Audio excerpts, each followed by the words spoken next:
Hello everyone, मैं नितिन गहलोत आपका स्वागत करता हूं मेरे यूट्यूब चैनल गहलोत ज्ञान गुरु में। दोस्तों, आज की इस वीडियो में हम सर्जरी पार्ट को स्टार्ट करने जा रहे हैं और इसके अंदर आज का हमारा टॉपिक होगा फायरिंग।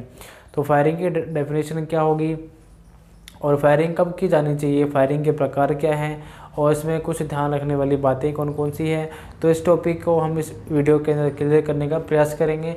तो चलिए स्टार्ट करते हैं आज का ये वीडियो।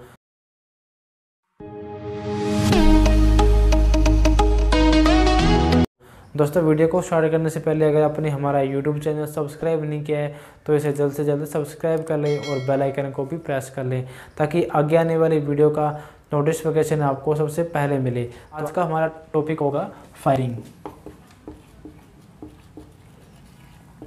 फायरिंग को हिंदी में क्या कहते हैं? दागना। अब इसकी डेफिनेशन क्या हो जाएगी? किसी गर्म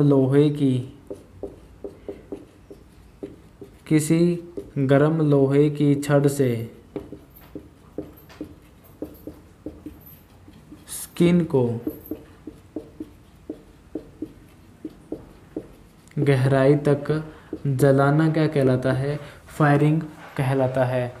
तो इसकी डेफिनेशन क्या हो जाएगी? किसी गर्म लोहे की छड़ को यानी कि स्किन की गहराई तक जलाने की जो प्रक्रिया होती है उसे क्या कहते हैं? फायरिंग कहते हैं। अब फायरिंग कैसी होनी चाहिए? जो दागना है वह कैसा होना चाहिए, यानी कि जो हम रोड यूज़ कर रहे हैं वह कौन सी होती है? लोहे की धातु होती है। कैसी होती है? लोहे की धातु से बनी होती है जिससे हम फायरिंग करते हैं और इसे ही क्या है? फायरिंग आयरन रोड कहते हैं। ठीक है। अब इस पर क्या होता है? एक लकड़ी का हत्था बना होता है। किसका? लकड़ी का हत्था। इसका बेनिफिट क्या होता है? यदि हम फायरिंग करते समय क्या है, हमारे जो हाथ हैं वह जलेंगे नहीं और सेफ होंगे, तो इसलिए क्या इस पे लकड़ी का हत्था बना होता है। अब बात करते हैं कि फायरिंग कब की जाती है। तो फायरिंग करने का तरीका क्या होता है? फायरिंग जो आयरन रोड होती है उसे क्या है, गैस पर या कोयले पर क्या है, उसकी लो पर गर्म करते हैं।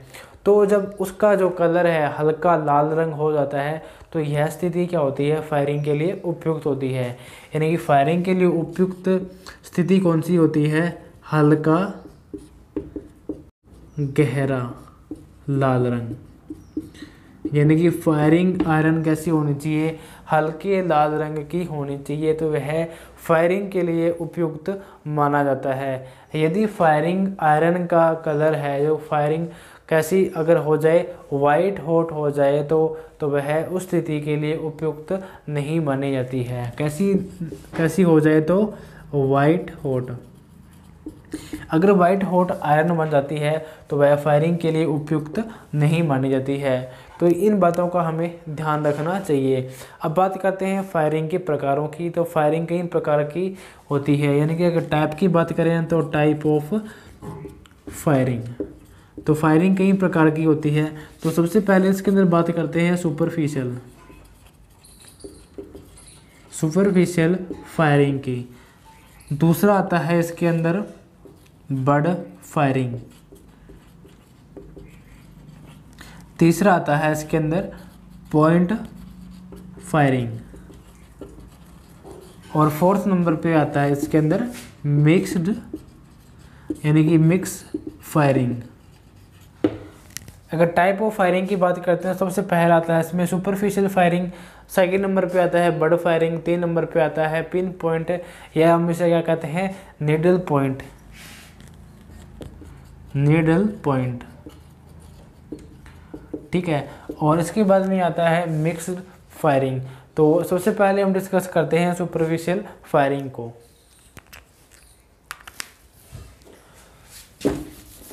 सुपरफिशियल फायरिंग कैसी होती है, इसकी डेफिनेशन क्या है और यह कैसे की जाती है?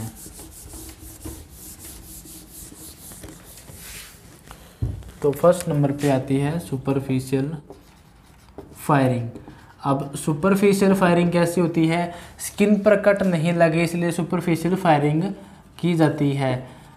कैसे क्यों की जाती है? ताकि स्किन पर कट नहीं लगे, इसलिए यह फायरिंग की जाती है। अब इसकी संरचना कैसी होती है, ऊपर से कैसी होती है, ऊपर से मोटा होता है और नीचे से ब्लंट जैसी इसकी आकृति होती है, ब्लंट या भुट्टे के समान भुट्टे संरचना होती है और कैसी होती है, पतली होती है। ठीक है, तो इस प्रकार की जो फायरिंग होती है वह कौन सी होती है, सुपरफिशियल फायरिंग कहलाती है। अब इसमें जो फायरिंग आयरन होता है यानी कि इसमें रोड जो होती है उसका रंग कैसा होता है, हल्का लाल रंग होता है, या इसे क्या बोलते हैं, इंग्लिश में क्या बोलेंगे इसको, डल रेड हॉट। ठीक है, तो इसका जो आयरन रॉड होती है वह कैसी होती है, हल्के लाल रंग की होती है, या इसे इंग्लिश में क्या बोलते हैं, डल रेड हॉट कहते हैं। अब इसमें क्या होता है, गैपिंग सिस्टम होता है, यानी कि जो फर्स्ट लाइन होती है, यानी कि फर्स्ट लाइन से और सेकंड लाइन के बीच में कितना अंतराल होना चाहिए, तो इसमें जो अंतराल होता है जो कि आधा इंच से पौना इंच यानी कि 3/4 भाग का इसमें अंतराल होता है।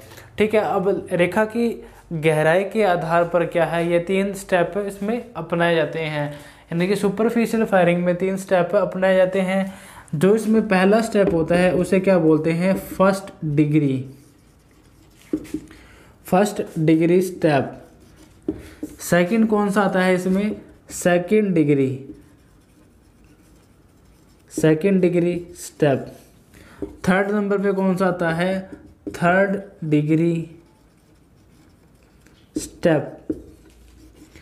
ठीक है, तो सुपरफिशियल फायरिंग में ये 3 प्रकार के स्टेप अपनाए जाते हैं, फर्स्ट डिग्री, सेकंड डिग्री और थर्ड डिग्री स्टेप इसमें अपनाए जाते हैं। इसके बाद में सेकंड नंबर पे आता है बर्ड फायरिंग। कौन सी है, बर्ड फायरिंग। अब बर्ड फायरिंग किस प्रकार की होती है, यानी कि ऐसे प्रकार की फायरिंग के लिए क्या है, हॉट फायरिंग आयरन होता है उसका सिर कैसा होता है, लट्टू जैसा होता है और कैसा होता है, नुकीला होता है, लट्टू जैसा नुकीला, लट्टू जैसे इसकी संरचना होती है और आगे से क्या होता है, नुकीला होता है, लट्टू और नुकीला भाग होता है। तो इस प्रकार की फायरिंग कौन सी होती है, बर्ड फायरिंग कहलाती है। अब इसमें आगे बात कर लेते हैं इसके अंदर।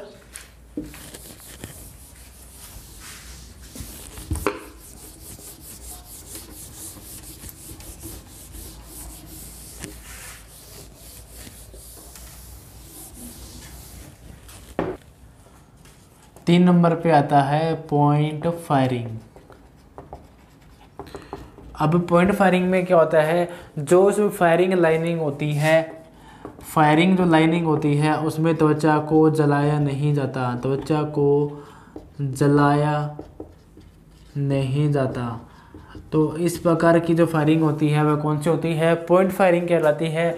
अब इसमें पहले और सेकंड जो फायरिंग होती है इसमें कितना डिस्टेंस होता है, आधा इंच से 3/4 यानी कि पौना इंच यानी इसका डिस्टेंस होता है। तो इस प्रकार का जो फायरिंग होता है वह कौन सा होता है, पॉइंट फायरिंग होता है। इसके बाद में आता है नीडल फायरिंग।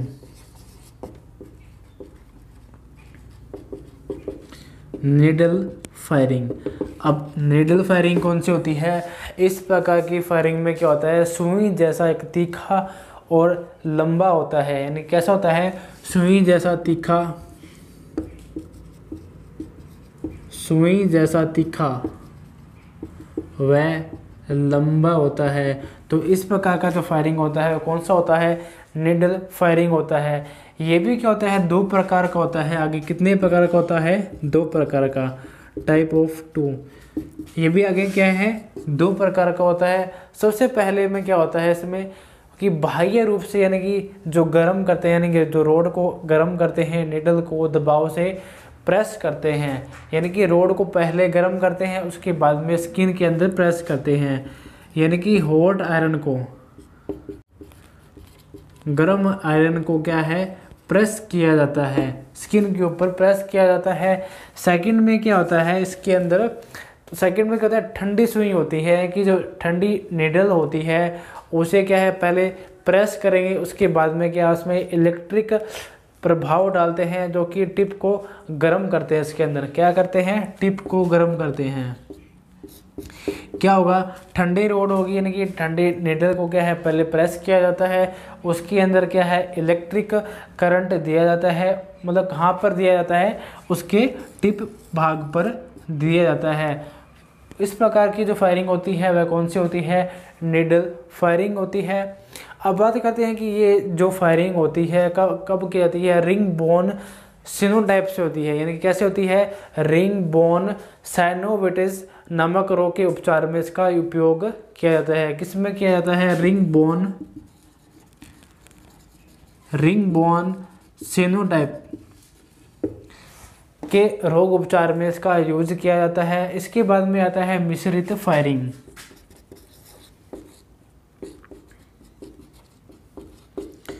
मिश्रित फायरिंग, अब मिश्रित फायरिंग कौन सी होती है, ऐसी फायरिंग जिसमें लाइनिंग और पंचरिंग फायरिंग होती है और नीडल फायरिंग, यानी कि तीनों टाइप इसके अंदर यूज किए जाते हैं। इस प्रकार की फायरिंग कौन सी होती है, मिश्रित फायरिंग कहलाती है। अब बात करते हैं इसमें कुछ ध्यान रखने वाली कुछ बातें होती हैं, तो उसको भी डिस्कस कर लेते हैं साथ ही साथ में। फायरिंग हमेशा क्या है, एसेप्टिक हालत में करनी चाहिए। कैसी करनी चाहिए, एसेप्टिक हालत में करनी चाहिए, ताकि क्या है संक्रमण ना फैलने। इस स्थिति के लिए क्या है एसेप्टिक का यूज किया जाता है। फायरिंग में क्या होता है, हमेशा सूजन आ जाती है, तो सूजन को धीरे धीरे कम होती है, अपने आप ही चली जाती है, यानी कि इसमें कोई एंटीबायोटिक या पेन किलर देने की आवश्यकता नहीं होती है। बहुत से पशुपालक क्या होते हैं, डॉक्टर्स को बुला करके उसको एंटीबायोटिक और पेन किलर की मेडिसिन देते हैं, तो उसका कोई फ़ायदा नहीं है। कहने का मतलब ये है कि जो फायरिंग करते हैं तो एसेप्टिक का यूज करना चाहिए, ताकि क्या है संक्रमण नहीं होगा। तो इसमें कोई एक्स्ट्रा एंटीबायोटिक और पेन किलर देने की आवश्यकता नहीं होती है। अब दूसरी बात है, क्या बात ध्यान में रखने वाली बातें होती हैं, जो गोवंश की त्वचा होती है, जो गोवंश की त्वचा होती है, जो कि घोड़े की तुलना में क्या होती है, मोटी होती है, यानी कि जो घोड़े की स्किन होती है, जो कि गोवंश की स्किन की तुलना में क्या होती है, पतली होती है, और गोवंश की जो स्किन होती है वह कैसी होती है, मोटी होती है। अब फायरिंग करते समय क्या होते हैं, आयरन जो रोड होती है वह उसका टेम्परेचर क्या होता है, हाई होना चाहिए। टेम्परेचर क्या है, हाई होना चाहिए, यानी कि उसका जो रंग है कैसा होना चाहिए, हल्का लाल रंग होना चाहिए। ठीक है, अगर वह उस टेम्परेचर में नहीं है तो वह फायरिंग करने योग्य नहीं होती है। अब फायरिंग के उद्देश्य और इसके उपयोग क्या हैं, फायरिंग के उद्देश्य और उपयोग क्या हैं, पशु लंबे समय से क्या होना चाहिए, लैमनेस होना चाहिए। पशु क्या है, लंबे समय से लैमनेस होना चाहिए। और डॉग में क्या होता है, अर्थराइटिस और क्या है, ओस्टाइटिस के उद्देश्य से किया जाता है। दोस्तों ये था टॉपिक हमारा फायरिंग का। तो दोस्तों आपको यह वीडियो कैसा लगा, अगर आपको वीडियो अच्छा लगा हो तो कमेंट में ज़रूर लिखें कि यह वीडियो आपको कैसा लगा। तो मिलते हैं नेक्स्ट वीडियो के अंदर, तब तक के लिए नमस्कार।